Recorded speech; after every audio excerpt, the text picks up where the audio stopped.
Bonjour à toutes et à tous. Bonjour Eric. Bonjour Maxime. Donc on se retrouve après la précédente vidéo sur la crise des subprimes qui avait pour but de mettre un peu un contexte à la crise bancaire actuelle et de voir si certaines choses avaient changé, comment avaient réagi les États à l'époque, comment avaient réagi les banques centrales à l'époque. On espère que vous êtes arrivés au bout de cette vidéo malgré la qualité du son qui était assez mauvaise et on s'excuse pour ça et on essaye de s'améliorer. Donc, Eric, aujourd'hui, on va parler de la crise bancaire actuelle, qui a notamment frappé trois banques aux États-Unis qui ont fait faillite et une banque en Suisse, le Crédit Suisse. Donc, tout d'abord, est-ce que tu peux revenir un peu sur les causes des faillites de chacune de ces quatre banques, en commençant peut-être par les États-Unis, avec notamment la Silicon Valley Bank dont on a beaucoup parlé. Ouais. Bon, la Silicon Valley Bank, c'est une banque qui était spécialisée dans des crédits à des startups du domaine de la communication. En parenthèse, c'est une entreprise qui participait au financement aussi du Parti démocrate de Joe Biden, comme beaucoup de sociétés de la Silicon Valley. Mais c'est juste une parenthèse. Disons que la parenthèse a son importance parce que l'aide que la Silicon Valley Bank a reçue de la part du gouvernement Joe Biden s'explique aussi par cet aspect-là. Alors, cette Silicon Valley Bank était spécialisée dans des prêts à des startups et ces mêmes entreprises, startups et autres du monde de la communication déposaient leur liquidité sur les comptes de la banque.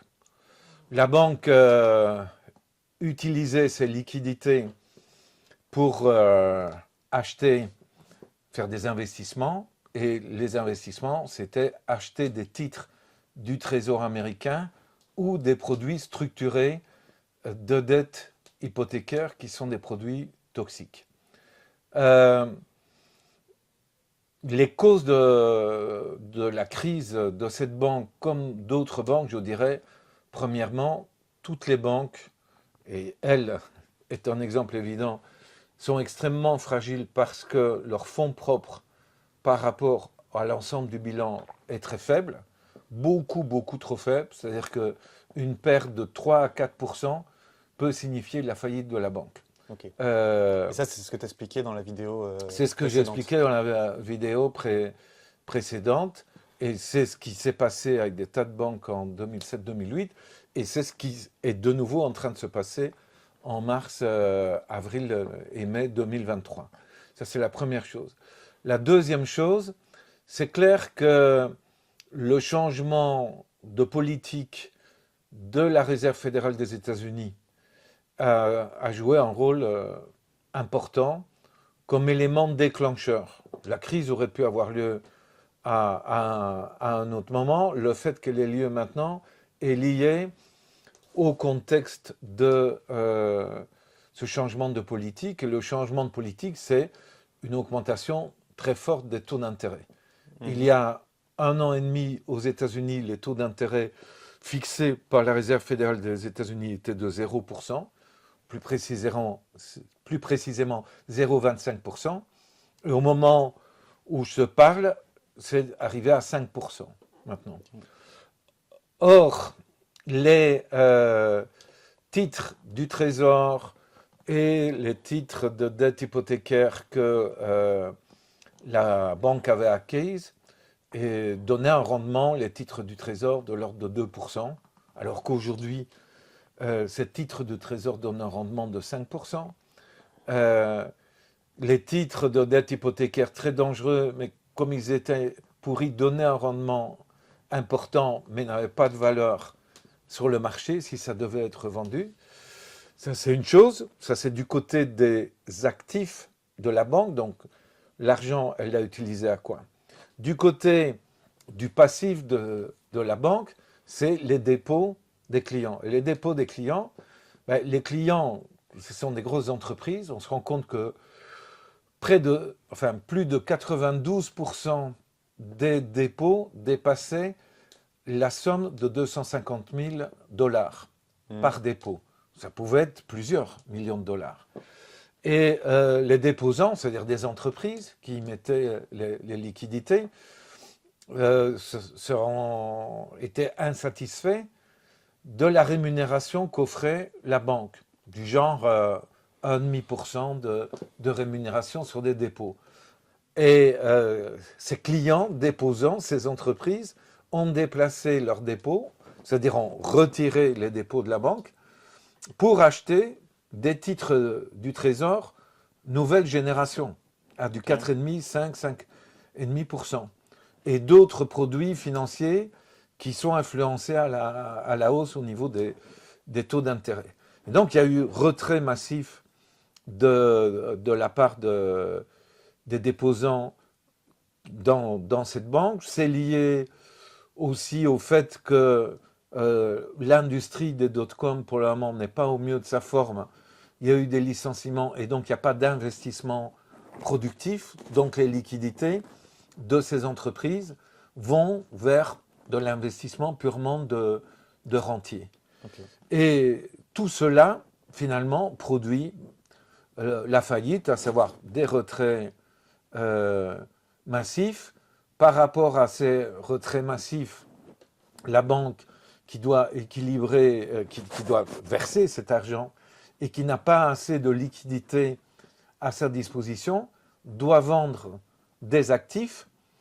Elle choisit de vendre les titres du Trésor et elle les vend avec une perte, grosso modo, de 15% sur la valeur nominale de ces titres. Parce qu'à la revente sur le marché secondaire, vu que le rendement de ces titres est faible, parce que ce sont d'anciens titres, la banque n'arrive pas à les vendre à 100% de leur valeur de... En fait, si je comprends bien, elle doit baisser les prix parce que les titres émis sur le marché primaire sont plus intéressants.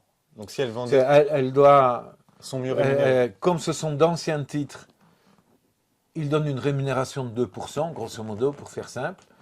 Et les nouveaux titres, ceux qui ont été émis depuis 2 mois, 6 mois par la Réserve fédérale, donnent plutôt du 5%. Donc, une banque qui a des titres à 2% et qui veut les vendre sur le marché, en fait, elle doit les vendre avec une décote.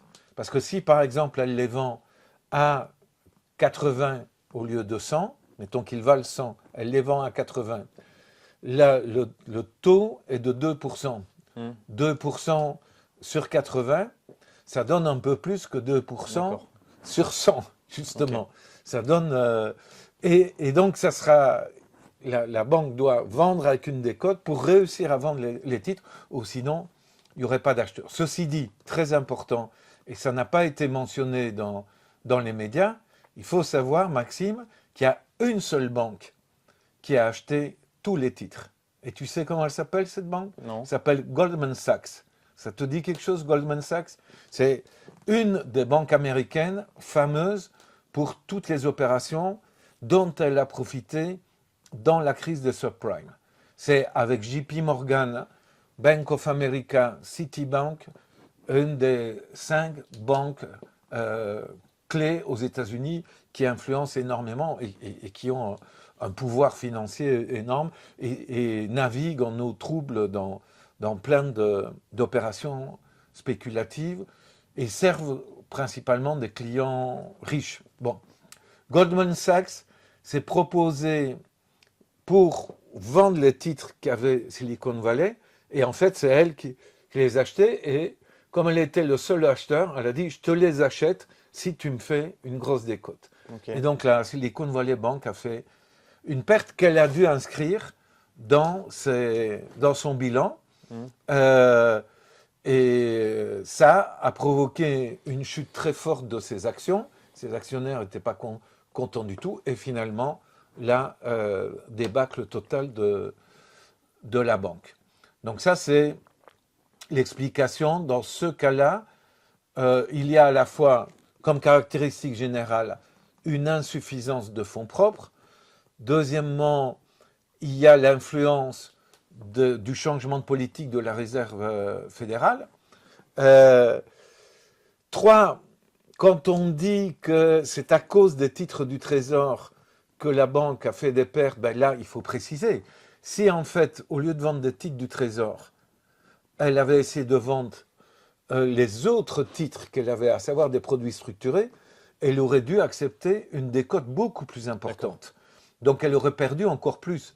Si elle a choisi de vendre les titres du Trésor, c'est parce que c'était sur ceux-là qu'elle perdait le moins. Mais elle a quand même perdu. Bon. Et de toute manière, ceci dit, il faudrait quand même se rappeler qu'en principe, on parle de capital à risque. Et un capitaliste qui ne se prépare pas réellement à assumer des risques, c'est-à-dire des pertes, il ne peut pas quand même tout le temps faire du bénéfice, et qui n'est pas dans des conditions face à des pertes qui sont somme toute raisonnables, s'il n'est pas capable de faire face à ça, eh bien, il ne faut pas s'étonner que la crise ait lieu, quoi. D'autre part, il faut aussi souligner que les déposants, les entreprises qui avaient plus de 250 000 $ et qui ont retiré massivement, savaient pertinemment bien qu'en faisant ça, ça finirait par provoquer la faillite de la banque. C'était la conséquence. Voilà une explication de ce qui s'est passé avec la Silicon Valley Bank. Ok. Et est-ce que c'est un peu pareil pour les deux autres banques qui ont fait faillite aux Alors pour États-Unis? les autres, il y a des éléments communs. Ce que je soulignerai dans le troisième cas, c'est la banque First Republic. Là, d'abord, oui, pardon. Dans le cas de la Silicon Valley, carrément, la banque a été prise en charge par l'État. Oui, voilà. Elle a été rachetée et sauvée par un organisme de l'État fédéral des États-Unis. Pour la First Republic, ils ont d'abord essayé, les autorités, et en demandant à des grandes banques privées comme JP Morgan et Goldman Sachs d'aider, ils ont essayé de lui donner des liquidités pour essayer de la maintenir en vie. Ça n'a pas marché. Et finalement, à la fin du mois d'avril, il a fallu déclarer la faillite de la banque alors qu'on lui avait apporté plus de 30 milliards de liquidités. Ce n'est pas une petite somme, ça n'a pas suffi. Et la principale banque des États-Unis, JP Morgan, a racheté pour 10 milliards cette banque-là en faisant une opération extrêmement intéressante, extrêmement juteuse. Et là, ce qu'il faut souligner, c'est que tout comme en 2007-2008, dans cette nouvelle crise, les conséquences, c'est qu'il y a une concentration qui continue d'augmenter. C'est-à-dire les grosses banques rachètent des banques moyennes.